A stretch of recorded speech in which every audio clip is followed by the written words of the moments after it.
Sejarah Salat Idul Fitri di lapangan, Ijtihad Muhammadiyah untuk Islam Indonesia. Sejak kapan umat muslim menyelenggarakan Salat Idul Fitri dan Idul Adha di lapangan atau tanah lapang? Siapa yang mempopulerkan salat di luar bangunan masjid? Muhammadiyah adalah yang pertama kali memperkenalkan salat di tanah lapang. Pada mulanya, gagasan seperti ini tidak lazim dilakukan. Meski pada awalnya ada pertentangan, praktik salat di tanah lapang telah diterima sebagai sesuatu yang lumrah.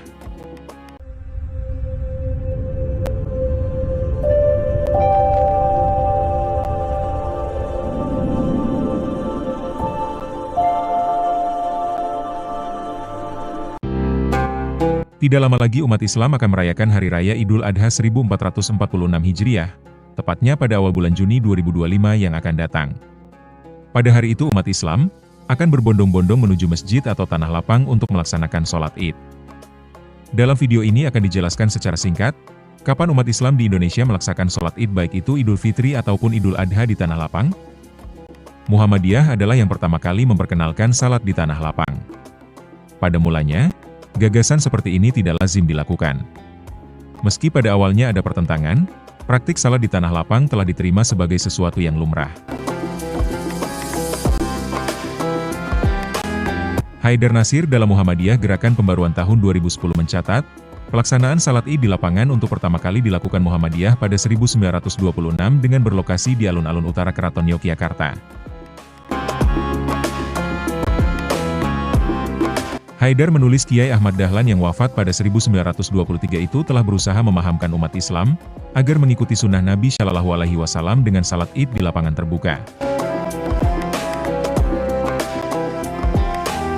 Pada masa itu umat muslim Indonesia yang mayoritas bermazhab fikih Syafi'i memang melaksanakan salat Id di masjid atau dengan kata lain dipimpin oleh imam di dalam masjid karena menganggap keberadaan masjid lebih utama.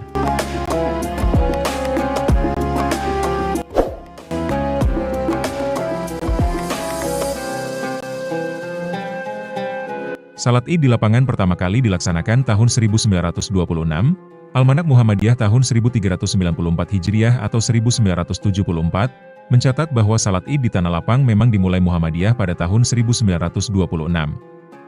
Utamanya dengan merujuk pada hasil keputusan Kongres Muhammadiyah ke-15 di Surabaya. ST Nurhayat dan kawan-kawan, dalam Muhammadiyah dalam perspektif sejarah, organisasi dan sistem nilai tahun 2019, menjelaskan bahwa asal mula keputusan penggunaan tanah lapang sebagai lokasi salat Id, bermula dari kritikan seorang tamu dari negeri India pada masa kepemimpinan Kiai Ibrahim antara tahun 1923 hingga 1933. Tamu dari negeri India itu memprotes, mengapa Muhammadiyah melaksanakan salat Id bertempat di dalam Masjid Keraton Yogyakarta. Menurut tamu itu, Muhammadiyah yang telah memposisikan diri sebagai gerakan tajdid atau pencerahan, seharusnya melaksanakan salat Idul Fitri dan Idul Adha di tanah lapang sebagaimana yang telah dicontohkan oleh Rasulullah Shallallahu Alaihi Wasallam.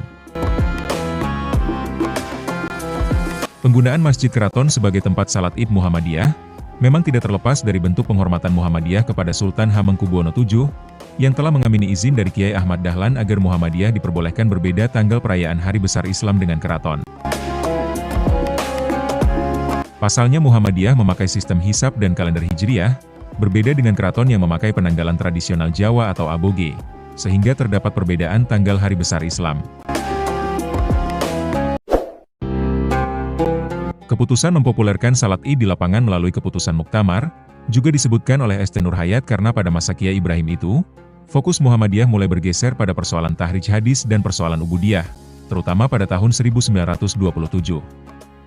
Dari titik inilah kemudian juga terjadi penghimpunan para ulama Muhammadiyah, untuk membicarakan berbagai persoalan peribadatan yang kemudian diberi nama sebagai Majelis Tarjih, yang eksistensinya di Muhammadiyah baru nampak pada masa kepemimpinan Kiai Mas Mansur pada tahun 1936 hingga 1942. Atas keputusan Muktamar tahun 1926 itu pun, berbagai konsul dan cabang Muhammadiyah di seluruh Indonesia, ditengarai mulai rutin menggelar ibadah salat Id di tanah lapang, pada tahun-tahun berikutnya.